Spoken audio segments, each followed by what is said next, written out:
a The Deep Dive, donde nos sumergimos en las profundidades de historias que te dejarán pensando. Ajá. Hoy viajaremos al corazón oscuro de París de los 80 Oh. para explorar la vida y los crímenes de Thierry Paulin, Ajá. un personaje que se ganó apodos escalofriantes como la Bestia de París Sí. y el Monstruo de Montmartre. Wow, qué interesante. Nuestra fuente principal para esta inmersión es un artículo de Wikipedia en español, Ay, de interesante. lo cual nos da una perspectiva única Sí. sobre un caso tan francés. Es como mirar a través de un espejo oscuro, ¿no crees? Totalmente. Es fascinante cómo una historia tan local Sí. puede resonar en otra cultura. Ajá. Thierry Paulin, Sí. un nombre que a simple vista no dice mucho, Ah. pero que esconde una historia que te atrapa. Ajá. La brutalidad de sus crímenes, Sí. su estilo de vida extravagante, Oh. el contexto social de París de los 80, Ajá. una mezcla cautivadora Sí. y perturbadora a la vez. Sí. ¿Por dónde empezamos a desentrañar esta madeja? Para entender la oscuridad, a veces hay que mirar primero la luz, o en este caso la falta de ella. La infancia de Pauline en Fort-de-France, Martinica, Ajá. estuvo marcada por el abandono y una relación complicada con su familia. Ah, Su padre se fue antes de que naciera y su madre, una adolescente en ese momento, no pudo criarlo. creció con su abuela paterna, dueña de un restaurante, Sí. pero que según el artículo no le prestaba mucha atención. Ajá. Imagino el impacto que ese tipo de negligencia temprana Sí. puede tener en un niño. Sin duda es un factor crucial. Y esta sensación de desarraigo continuó cuando a los 10 años Sí.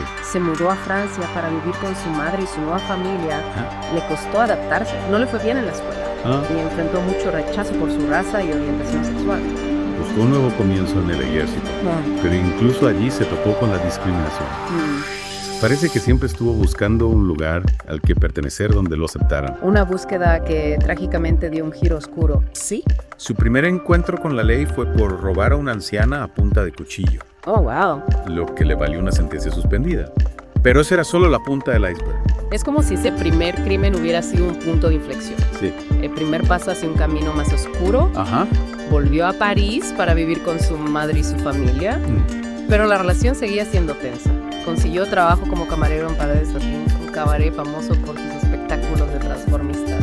Aquí es donde vemos emerger otra faceta de Pauline. Ajá. Comenzó a actuar en el cabaret cantando y bailando, Sí. adoptando un personaje escénico. Oh. Es como si intentara crear una nueva identidad, una en la que pudiera expresarse libremente.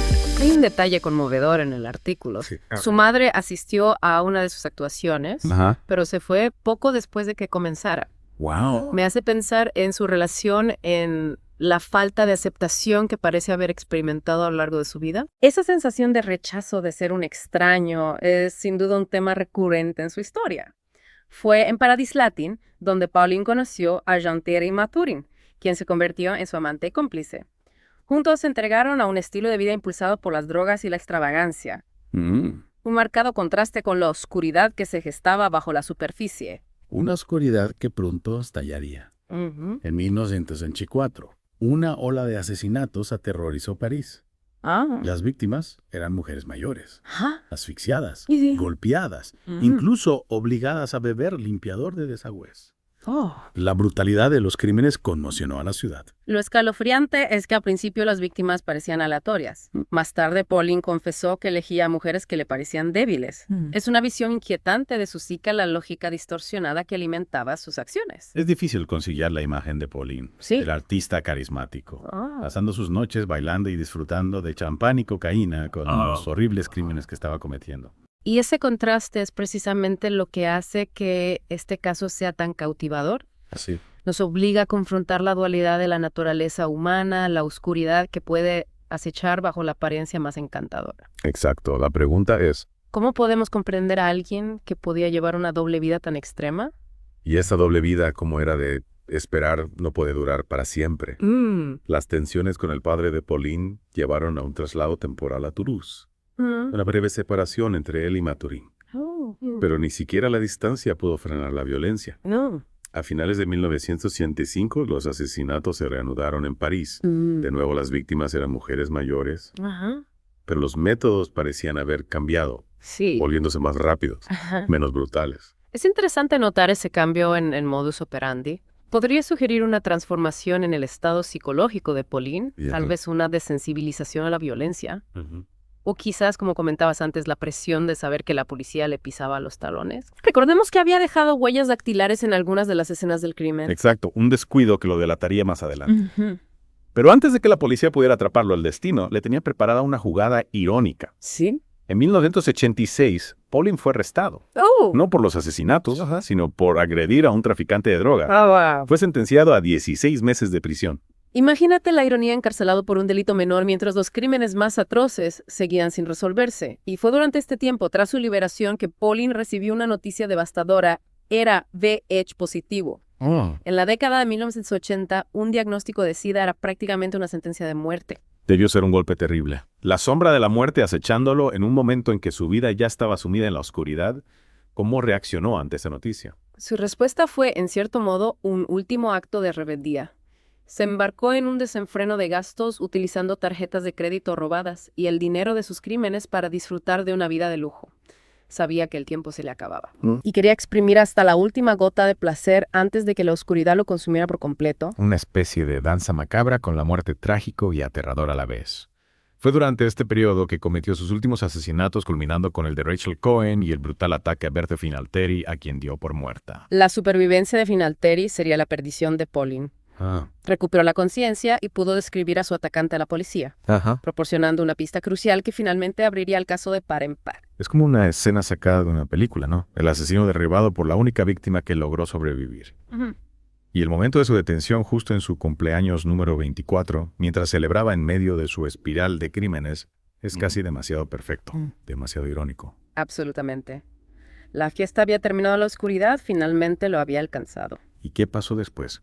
Confesó sus crímenes. Sí, tras 2 días bajo custodia, Pauline confesó admitiendo su participación en numerosos asesinatos e implicando a Maturin. El monstruo de Montmartre había sido desenmascarado. Pero la justicia en este caso tendría un sabor agridulce. La salud de Pauline se deterioró rápidamente debido al SIDA y fue hospitalizado. Nunca llegó a ser juzgado por sus crímenes. Cierto, murió en prisión en 1989 a la edad de 25 años. Su historia terminó no en un tribunal, sino en una cama de hospital, víctima tanto de sus propias acciones como de una enfermedad devastadora que asoló a toda una generación. Un final sombrío para una historia oscura y retorcida. Y Maturin se enfrentó a la justicia. Sí, Maturin fue juzgado y condenado por 9 de los asesinatos. Fue sentenciado a cadena perpetua con 18 años adicionales sin posibilidad de libertad condicional. Entonces, en cierto modo, Thierry Pauline escapó al peso total de la ley. Confesó, pero nunca se enfrentó a un jurado, nunca tuvo que responder por sus crímenes en un tribunal. Así es. Y eso nos deja con algunas preguntas inquietantes. Sí. ¿Qué habría pasado si Pauline no hubiera contraído el SIDA? Habría sido juzgado. Habríamos podido comprender mejor sus motivaciones, su descenso a la oscuridad. Es una idea escalofriante, pero pone de manifiesto las complejidades de este caso, las múltiples capas que podemos ir desvelando y examinando. Es un recordatorio de que algunas historias no tienen finales claros, ni respuestas fáciles, quedan cabos sueltos, preguntas sin respuesta y una persistente sensación de inquietud. De todo lo que hemos explorado, ¿qué te ha impactado más? ¿La brutalidad de los crímenes? ¿La aparente aleatoriedad de las víctimas? ¿O ese contraste tan perturbador entre la persona pública de Pauline y sus actos oscuros? Para mí lo más revelador es el contexto social en el que se desarrolló la vida de Pauline. Desde muy joven experimentó el rechazo y la discriminación. Se enfrentó al racismo, a la homofobia y a la falta de apoyo por parte de quienes deberían haberlo cuidado. Es como si la sociedad misma lo hubiera empujado a los márgenes. Y esa sensación de aislamiento, de no pertenencia, alimentó su rabia, su deseo de descargar su furia contra el mundo. Plantea una pregunta crucial. ¿En qué medida la intolerancia social contribuyó al descenso de Pauline hacia la violencia? ¿Podría haber tomado un camino diferente si hubiera recibido la aceptación y el apoyo que tanto necesitaba? Es una pregunta que no podemos responder con certeza. No. Pero sin duda merece la pena reflexionar sobre ella. Este caso no se trata solo de los crímenes de un hombre. Es un reflejo de los problemas sociales que pueden crear un terreno fértil para que la oscuridad eche raíces. Exactamente. y nos obliga a examinar nuestros propios prejuicios, nuestro papel en la perpetuación de sistemas de exclusión y discriminación. Sí. ¿Cómo podemos crear una sociedad más justa y compasiva, donde individuos como Pauline no se ven empujados a cometer actos tan desesperados? Es un reto al que todos nos enfrentamos. Y es una conversación que debemos mantener viva. Sí. La historia de Thierry Pauline, por perturbadora que sea, sirve como un crudo recordatorio del coste humano, de la intolerancia y de la importancia de construir un mundo donde todos se sientan valorados y aceptados. Muy bien dicho. Su historia es una advertencia, un recordatorio de que la oscuridad puede manifestarse de formas inesperadas y de que las consecuencias pueden ser devastadoras. Gracias por acompañarnos en esta profunda inmersión en la vida y los crímenes de Thierry Pauline. Es una historia que nos deja pensando mucho después de que termine el episodio, invitándonos a reflexionar sobre las complejidades de la naturaleza humana, el impacto de las fuerzas sociales y la importancia de fomentar un mundo donde todos tengan la oportunidad de prosperar. Esperamos que esta inmersión en el lado oscuro de la historia te haya dejado con más preguntas que respuestas, porque al final las preguntas son las que nos impulsan a seguir explorando, a seguir buscando la luz en medio de la oscuridad.